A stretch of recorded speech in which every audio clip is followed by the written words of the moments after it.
परिवारवाद की सबसे बड़ी पहचान बन गया आगे चलकर। लालू यादव के बाद उनकी पत्नी राबड़ी देवी और फिर उनके बेटे तेजस्वी यादव को विरासत में यह राजनीति मिली और इन्होंने वर्षों तक राज किया।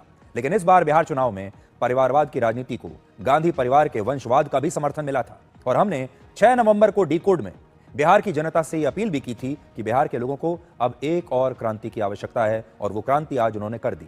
आज बिहार चुनाव के जो नतीजे आए वो शायद जेपी आंदोलन के बाद बिहार में सबसे बड़ी क्रांति है जो अगले कई वर्षों तक भारत की राजनीति को प्रभावित करती रहेगी, क्योंकि अब बिहार की जनता ने पूरे देश को यह संदेश दिया है कि परिवारवाद की राजनीति नहीं चलेगी। तेजस्वी यादव कांटे के मुकाबले में कई राउंड पिछड़ने के बाद आखिरकार 14,500 के आसपास वोटों से जीत तो गए, लेकिन यह आरजेडी का पिछले 15 वर्षों में सबसे खराब प्रदर्शन है। लालू यादव के बड़े बेटे तेज प्रताप सिंह महुआ से तेज प्रताप यादव 35,000 से ज्यादा वोटों से चुनाव हार गए और वो तीसरे नंबर पर रहे, जबकि राहुल गांधी और उनकी बहन प्रियंका गांधी वाड्रा भी अपने चुनावी अभियान के बावजूद बिहार की राजनीति में कोई असर नहीं छोड़ पाए।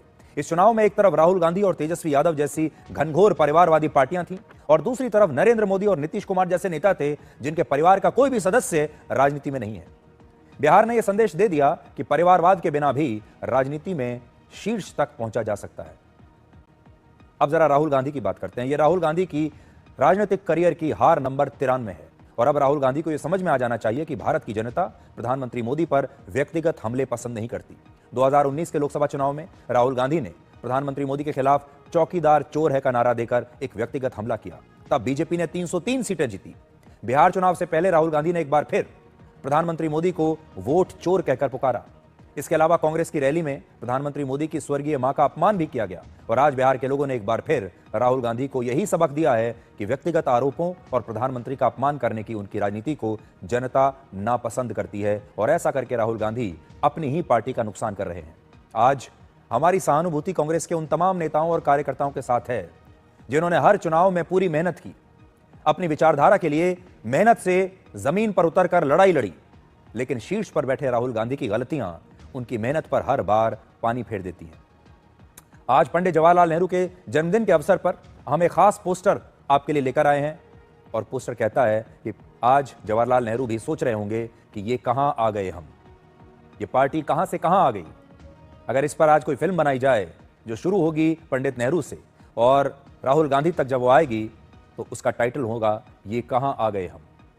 आज कांग्रेस के बहुत सारे नेता और कार्यकर्ता शायद ऐसा ही सोच रहे होंगे।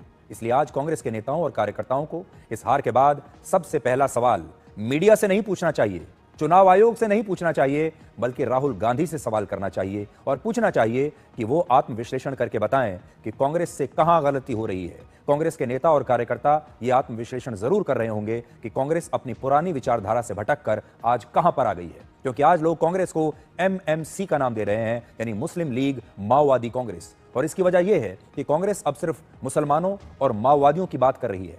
विचारधारा में इस बदलाव की वजह से ही बिहार को 18 बार मुख्यमंत्री देने वाली कांग्रेस आज सिर्फ 6 सीटों पर सिमट गई। आज प्रधानमंत्री मोदी ने कहा भी है कि कांग्रेस में एक और विभाजन हो सकता है। और बिहार चुनाव के नतीजों पर अब से थोड़ी देर पहले ही राहुल गांधी ने सोशल मीडिया पर लिखा है। उन्होंने लिखा है, मैं बिहार के उन करोड़ों मतदाताओं का हार्दिक आभार व्यक्त करता हूं जिन्होंने महागठबंधन पर अपना विश्वास जताया। बिहार का यह परिणाम वाकई चौंकाने वाला है। हम एक ऐसे चुनाव में जीत हासिल नहीं कर सके जो शुरू से ही निष्पक्ष नहीं था। यह लड़ाई संविधान और लोकतंत्र की रक्षा की है। कांग्रेस पार्टी और इंडिया गठबंधन इस परिणाम की गहराई से समीक्षा करेंगे और लोकतंत्र को बचाने के अपने प्रयासों को और अधिक प्रभावी बनाएंगे। यानी राहुल गांधी पर अभी तक कोई असर नहीं पड़ा है। वो अब भी ये बात नहीं समझ पा रहे कि बिहार की जनता ने वोट चोरी के आरोप को नकार दिया है। इस चुनाव में बीजेपी का स्ट्राइक रेट 90% के आसपास है। बीजेपी ने 101 सीटों पर चुनाव लड़ा और 89 सीटों पर बीजेपी जीत गई। 101 में से 89 सीट। जेडीयू का स्ट्राइक रेट भी 84% रहा। जेडीयू को 101 सीटों पर चुनाव लड़कर 85 सीटों पर जीत मिली है।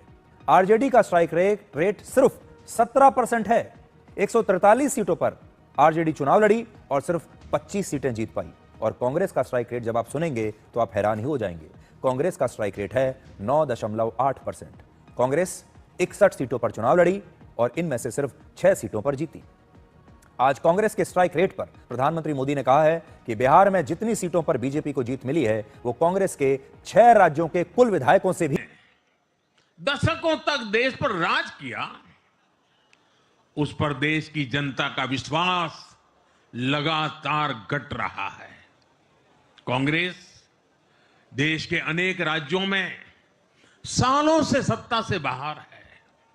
बिहार में 35 साल, गुजरात में 30 साल, यूपी में भी करीब करीब 4 दशक और पश्चिम बंगाल में करीब 5 दशक से कांग्रेस की सरकार लौटी नहीं है।